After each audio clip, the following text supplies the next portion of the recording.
It's September 2016. It's the first day of middle school. New teachers, new classes, new everything. I'm exhausted from trying to make a good first day impression, so I step onto the after-school bus.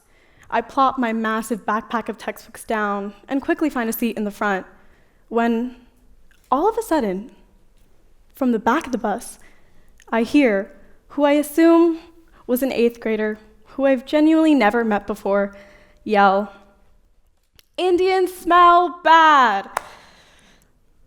For half a second, the silence on the bus was deafening. And shortly after, the bus broke into an uproar of laughter. And I froze. I sank into my seat. I looked to the aisle across from me. I saw another Indian girl. She was older, and she just shook her head slightly and looked out the window until reaching her stop. No one ever talked about that incident ever again, including myself. But when he yelled that, I learned something. I learned that growing up Indian in America meant that, to some people, my identity was something to judge, misunderstand, or stereotype. And being South Asian could be turned into the punchline of a joke. Ever since a young age, I didn't see that many people that looked like me on screen, except maybe the occasional Apu from The Simpsons, or Baljeet from Phineas and Ferb dressed up as a samosa for Halloween. I mean, as a matter of fact, in kindergarten, the other brown kids and I would get stares when the teacher was talking about Indians, but they were actually talking about Native Americans or indigenous people.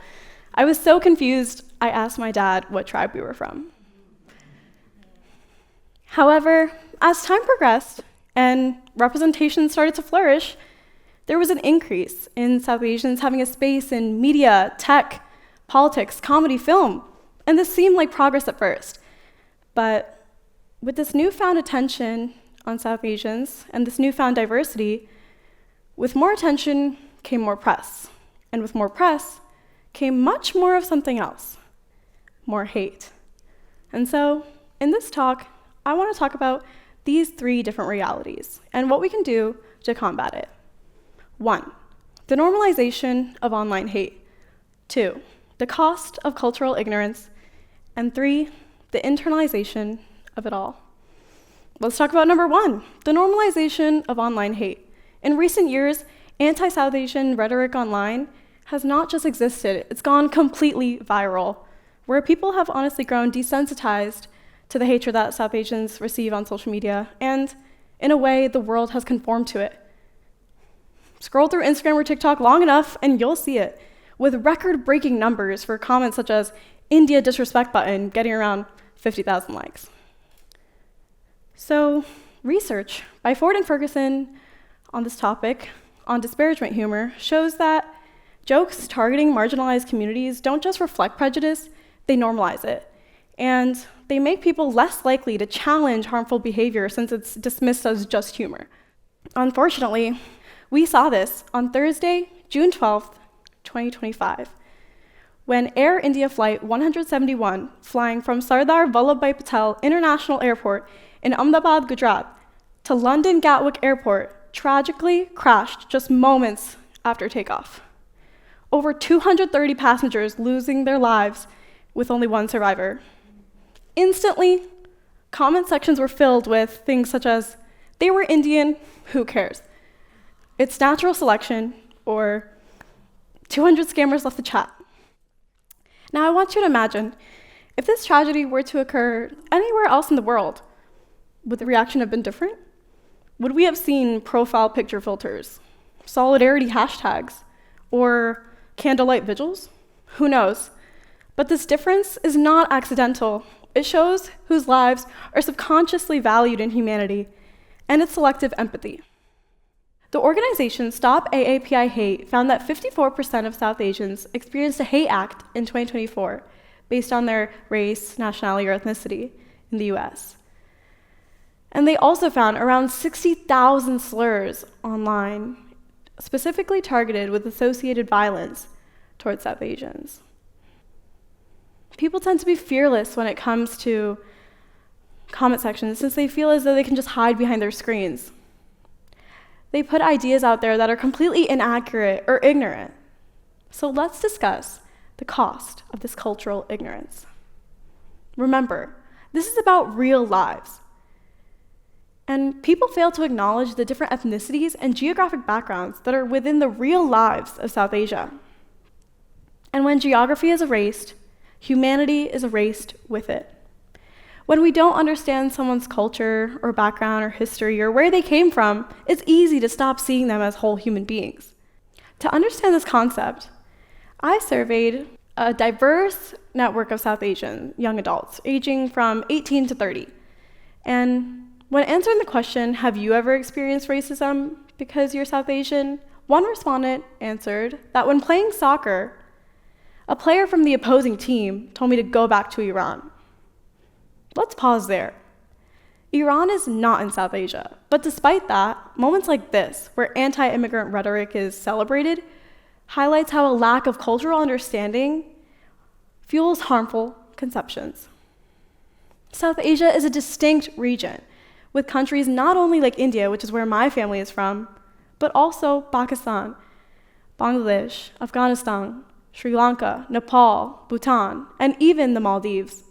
Over 1.9 billion people, tons of languages, tons of religions, and tons of years of history.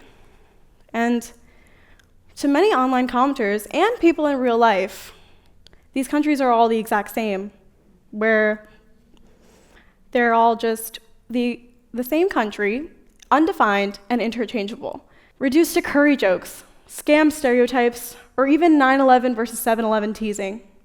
Ignorance becomes the foundation for jokes, and jokes become the vehicle for prejudice. Finally, I want to touch on the internalization of it all. Now that we've discussed the external forces of hate towards the brown community, we have to talk about the issues that lie within. I conducted a focus group in partnership with the College of Communication Research Center, and it was found that brown students thought that these topics might be too difficult or taboo to talk about. I had an initial study date on February 12th, and only one person signed up, even when offering official class extra credit. I had to re-advertise, and the next week, I had 4 people sign up. We talked about different examples of racism that they've experienced, but also colorism at the hands of those they trust the most, where older generations make it clear that fairer skin tones might be more ideal with the use of makeup and beauty products. And all of the respondents agreed that the uncles and aunties in their own homes have called them out for being too dark. The brown community that I've known for the past 22 years can find themselves in circles of toxic hate, where it's common to see the judgment that was passed on to us from those uncles and aunties seep into the drama that kids our age start to adopt, where I've even seen members of the brown community start to use slurs that are not theirs to claim for themselves. I urge the brown community to be more open and welcoming to different cultures and communities, as well as each other. And to be honest here, I'm in no way perfect myself. I found myself feeling like I want to disassociate with people that look just like me, or scared that I look too Indian or too dark. Maybe I might be scared I might be perceived as too weird, even if it was just being a part of something from my own culture, like the food, clothes, and traditions of my very own home.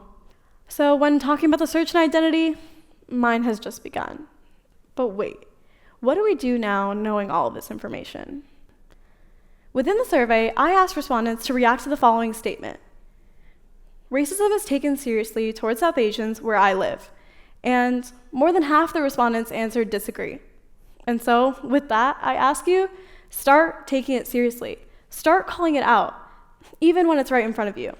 Refuse to laugh, refuse to share, and report it.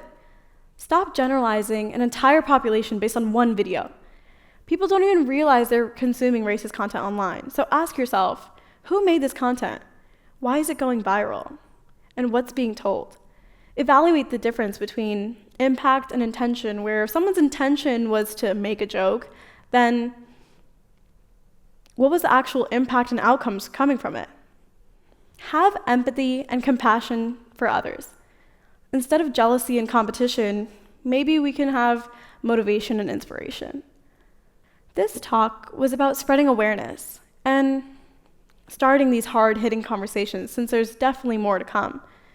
Together, I know that we can create a better and more inclusive environment online and off. And looking back on the first day of middle school, I think that 12-year-old me might be happy about how I'm addressing that situation today. And I hope to make other 12-year-olds feel a sense of belonging as well. Thank you.